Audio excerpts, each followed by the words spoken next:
Lamine, bonito coche. Lamine. El ganador de este año es Lamine. Creo que es una superestrella. Es la primera vez en mi vida que veo a alguien. ¿Quién es? Ahora mismo, Lamine Yamal podría ser el talento más aterrador del fútbol. Goles en partidos importantes, enfrentándose a defensas que le doblan la edad y humillándolos. Y partido tras partido, demostrando que el futuro del fútbol es de lo más aterrador, Pero no nos adelantemos porque detrás de la llamarada en las trallas hay un niño luchando por sí mismo y por su familia. Esta es la loca historia de la próxima gran estrella del fútbol. Lamine Yamal nació en un pequeño pueblo de Cataluña y desde el principio estuvo claro que tenía un gran futuro en este deporte. Que Messi lo bañara debería haber sido solo un anuncio al azar, pero era parte de algo más grande. Pero incluso con las señales del destino desde el principio, todavía tiene que labrarse su camino. Sus padres se separaron cuando Lamine tenía solo 3 años, y como su padre era pintor y su madre camarera, el futuro no parecía precisamente prometedor para él. De algún modo el fútbol llegó pronto y se convirtió en algo muy importante en casa. El padre de Yamal había intentado ser profesional, pero nunca le salió bien. Al final, se dedicó a trabajos ocasionales y a la pintura para sobrevivir y encontrar un camino para su familia y su hijo. Pero desde pequeño quedó claro que su hijo era diferente. En la zona donde vivía, Mataró sentía un profundo interés por el fútbol, y no era raro ver a muchos niños pequeños de la edad de Yamal interesarse por este deporte. A los 4 años, Yamal ya estaba encaminado hacia el fútbol profesional. Se unió a la Tereta Fútbol Club y en solo 3 años había causado tal impacto que ya tenía en alerta a los ojeadores de todo el país y había puesto su código postal en el mapa. Cuando Yamal cumplió 7 años, los ojeadores y los espectadores tenían dificultades para creer lo que estaban viendo. Ya era el doble de bueno para su edad, ya habían visto suficiente. Y si Lereta fue el comienzo de la grandeza, la Academia del Barça le dio un gran paso hacia ella. Fichar por el Barcelona era el sueño, pero también estaba claro que en su nuevo club tendría que trabajar duro para ganarse un lugar en el equipo. Mirad, chicos, gran parte de la historia de Lamine Yamal son sus raíces, y eso nunca lo olvida. Las 3 banderitas en la parte posterior de sus botas cuentan toda una historia. El padre de Yamal es de ascendencia marroquí, su madre es de Guinea Ecuatorial, pero el propio Lamine nació y se crió en España. Por eso se ven las 3 banderas en sus botas. Pero hay más que eso. Porque en los primeros días en la Masia, Yamal no solo jugaba para sí mismo, llevaba los sueños de 2 personas. No era solo Yamal quien quería ser futbolista.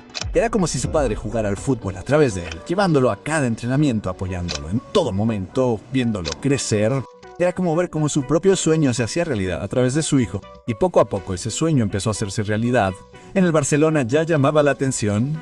Desde la etapa pre-Benjamín hasta el Albin R y luego el infantil B, el feedback siempre fue el mismo. Este chico era especial. También era polivalente. En sus inicios en la Masia jugó como delantero. A veces incluso jugó de lateral izquierdo.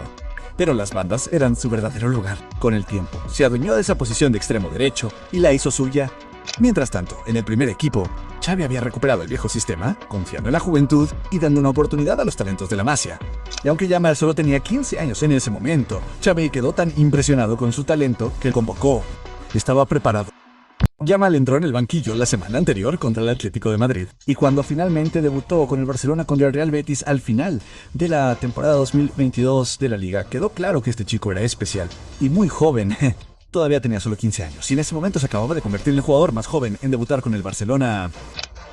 No era extraño ver a Xai o al club dar la oportunidad a los jóvenes talentos. Lo extraño en el caso de Yam era lo joven que era, pero parecía que Xai, como todos en el club, había visto algo en Yamal de lo que el mundo solo se daría cuenta más tarde. A pesar de todo el bombo que se le hacía, Xavi había visto lo centrado y humilde que era. Siguió siendo el mismo chico que habían llevado de la cantera al primer equipo incluso después de dar el salto y fracasar. Así que Xavi estaba dispuesto a recompensar esta humildad con un puesto en el primer equipo e incluso mejor, impulsar a su nuevo talento en la clasificación si era necesario, y dio sus frutos en la temporada 2023-24 cuando Yamal batió récords partido tras partido tras partido. En el primer partido de la temporada contra el Cádiz se convirtió, con 16 años y 38 días, en el jugador más joven en ser titular en un partido de la Liga en el partido número 21. Con el paso de los meses batió récords no solo en la Liga sino también en Europa. Se convirtió en el titular más joven en un partido de la Champions League, el goleador más joven de la máxima categoría española y después, el más importante, el jugador más joven en jugar con la selección española contra Georgia. Y en el mismo partido marcó ese gol que lo convirtió en el goleador más joven de la selección española. Por parte de Yam, no solo era jugar en el Barcelona, se había vuelto tan bueno que también había que preguntarse qué estaba dispuesto a sacrificar el club solo para verlo jugar. Dembélé había dejado el club en el verano de 2023 y el Barcelona ni siquiera se molestó en buscar un sustituto para la banda derecha. ¿Por qué?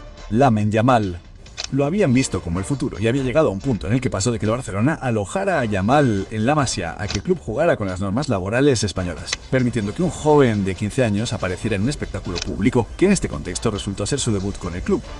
Para ser justos con el club, con solo ver jugar a Lamb y Yamal era fácil ver por qué su debut llegó tan pronto. El fútbol está lleno de extremos sistemáticos ahora mismo, pero Yamal está un escalón por encima del resto. Con solo 17 años se puede ver en la forma en que controla su juego. No se define por uno o dos toques. Es un genio único en el 1 a 1. La forma en que regatea, el cuerpo se desmaya, su bajo centro de gravedad. Es como si el balón siempre estuviera pegado a sus pies, y se mueve y se mete en posiciones peligrosas cuando quiere. Lo ves jugar y hay un patrón emergente. Ya tiene su juego, que casi se ha convertido en su marca registrada. Juega como extremo invertido saliendo por la banda derecha, y una vez que recorta con la zurda, está provocando una locura. En el gol contra el Benfica, por ejemplo, recorta y lanza el balón al segundo palo como si ni siquiera lo intentara. El fútbol es así de fácil para él. Lo peligroso de Yamal es que cuando crees que lo tienes controlado, puedes simplemente darle la vuelta y hacer otra jugada. Ni siquiera tiene que recortar siempre a veces, porque con el exterior del pie, sus movimientos son de otro nivel. Todo esto se trata de cómo lo hace, o más bien, de la gente a la que se lo hace. Lamine Yamal tiene 17 años y sin embargo, realiza movimientos como este, regates como este contra laterales que casi le doblan la edad. Es como si los convirtiera en conos en el campo. En realidad, eso es lo que hace. Crea espacios reducidos y evita a los defensas como si estuviera haciendo un ejercicio en mitad del campo. Quiero decir, lo acaba de hacer contra el Bayern de Múnich. Su nivel de confianza está por las nubes, y ahora se ha vuelto tan temible que terminas viendo a los defensas retrocediendo a mitad de partido o pidiendo refuerzos solo para enfrentarse a él. Pero sería injusto hablar de Jam sin mencionar lo mucho que ha evolucionado esta temporada, y mucho de eso se debe a este hombre y a sus tácticas. Hansi Flick. Su llegada abrió un camino aún más aterrador para Yamal, porque lo que está haciendo con sus jugadores de banda, el genio alemán, tiene roles personalizados para cada uno, donde Rafinha juega como extremo o delantero por la izquierda. En la derecha, Lamine Yamal es el extremo invertido que tiene la libertad de aislarse en situaciones de uno contra los laterales, razón por la que, durante la mayoría de los partidos, lo verás pegado a la línea de banda. Así sabes que va a recortar, pero también va más allá. Este Barcelona bajo el mando de Flick marca goles. Y ese es otro aspecto del juego de Yamal que ha subido de nivel, porque en el momento de grabar esto lleva 14 goles y 21 asistencias en 43 partidos. Una locura. El sistema también se basa en que los jugadores se entiendan entre sí y en la química del equipo. Los tres delanteros, por ejemplo, son el mejor trío del juego ahora mismo. Y cada vez que los ves jugar es como si estuvieran sincronizados. Lo mismo ocurre con jugadores como Don y Pedri en el centro del campo, incluso cuando juegan, solo para ver si pueden tener la ventaja añadida de dejarlo fuera de juego. Pero la mayoría de las veces esto juega a su favor y al Barcelona. Al hacer esto, se derrumba inmediatamente las estructuras del equipo y también es un sistema peligroso. Que se quede en la banda no significa que esté ahí los 90 minutos. Lo verás en el partido retrocediendo o incluso moviéndose a posiciones centrales a veces, solo para estar más cerca del balón y prestar especial atención a Yamal cuando tienes a dos jugadores igual de letales como Lewandowski y Rafinha en esa delantera de 3. Es como una misión suicida. Ahora no hay duda de que Lamine Yamal son el futuro, el actual ganador del Golden Boy, pero con la forma en que ha estado jugando hay mucho más en el futuro. Solo el tiempo lo dirá.